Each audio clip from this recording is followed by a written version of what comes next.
এইমাত্র মুসলমানদের কোরআন শরীফ নিয়ে মুখ খুললেন নোবেল বিজয়ী অধ্যাপক ডক্টর মোহাম্মদ ইউনূস। কি বললেন তিনি দেখলে অবাক হয়ে যাবেন।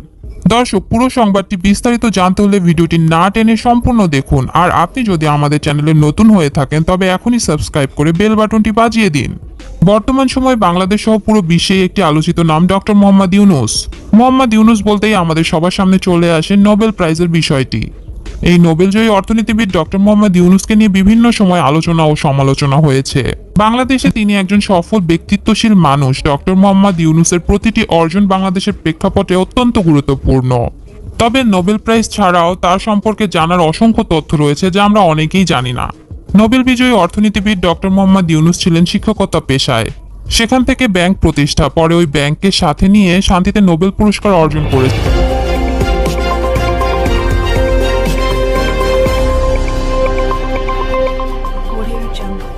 তিনি। বৈবাহিক জীবনে ডক্টর মোহাম্মদ ইউনূস দুটি বিয়ে করেন। ডক্টর মোহাম্মদ ইউনূসের বাবার নাম ছিল হাজী দুলা মিয়া সওদাগর। তিনি পেশায় ছিলেন একজন জহুরি। ইউনূসের মায়ের নাম ছিল সুফিয়া খাতুন এবং তিনি ছিলেন একজন গৃহিণী। 1940 সালের 28 জুন ডক্টর মোহাম্মদ ইউনূস একটি মুসলিম পরিবারে জন্মগ্রহণ করেন। তার জন্মস্থান হলো চট্টগ্রামের হাটহাজারীর কাপ্তাই সড়কের বাথুয়া গ্রাম। তবে জানেন কি, নোবেল বিজয়ী বিশ্ববিখ্যাত অর্থনীতিবিদ ডক্টর মোহাম্মদ ইউনূসকে প্রধান করে বাংলাদেশের অন্তর্বর্তীকালীন সরকার গঠন করার পর মোহাম্মদ ইউনূসকে একটি বিজ্ঞাপনে কাজ করার অফার দেওয়া হয়।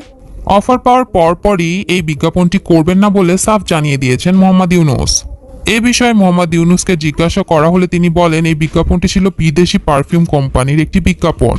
আমাকে এই বিজ্ঞাপনটিতে অভিনয় করতে বলা হয়েছিল। বিজ্ঞাপনটির স্ক্রিপ্ট এমন থাকবে যে আমি পাঞ্জাবিতে পারফিউম মেখে নামাজ পড়ে কোরআন শরীফ তেলাওয়াত করছি। তাই সমস্ত দিক বিবেচনা করে এই বিজ্ঞাপনটি আমি করিনি। এরপর মোহাম্মদ ইউনূস আরও বলেন, অ্যালকোহল সমৃদ্ধ পারফিউম পাঞ্জাবিতে মেখে নামাজ পড়া ইসলামে সম্পূর্ণ নিষিদ্ধ। আমি এমন কোনো কাজ করতে চাই না যাতে করে মুসলিম ধর্মের মানুষদের মনে কষ্ট পায়। এরপরে মোহাম্মদ ইউনূসের এমন মন্তব্য শুনে গোটা মুসলমান জাতি অনেক প্রশংসা করেছেন তার।